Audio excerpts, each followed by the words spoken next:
छोटी के पापा। हाँ हाँ बोलो। ठीक छो ने?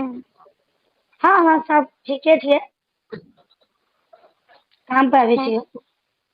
खाना पीना खैला? हाँ हाँ खाना पीना खा लिया। अपन बताओ ठीक है सब? हाँ सब ठीके छे। हाँ। आज देखे छी बड़ा प्रेम से बोले ये एकदम पहले बातचीत करे हैं पूरा एकदम गाली गलौज। आज की बात हो? आज बड़ी प्रेम से बोल रहे हैं। बात है कि करवा चौथ आ गेले, 2000 रुपया भेज देथल साड़ी लेती गेले।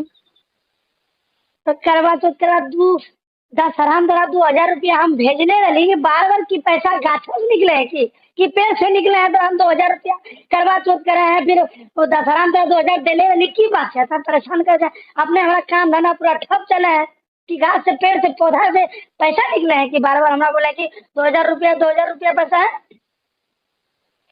हाँ रे कर गया 6000 रुपया दशहरा में खर्चा नहीं होलो।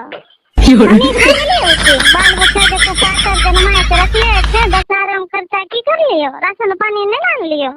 माटी फेंक रहे छिए की? सब समय खाली हमारा बोला कि 2000 रुपया ठीक है काम धंधा छोड़ के तेरे पास जाके बैठ गई।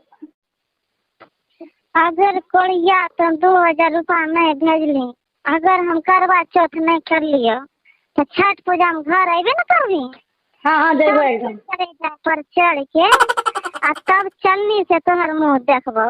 देख मेहरारू ओते गोसा नहीं करिए तोरा 2000 रुपया एखनी हम ट्रांसफर कर दी एखनी हमें भेज देबो तो एते हमरा गाली गलौज नहीं करो और हमरा तो छाती पर ना चलनी जरूर नहीं करियो। हम छठ पूजा में इस बार घरे नहीं आइबो। जो जा जा जा ठीक है जा जा जा।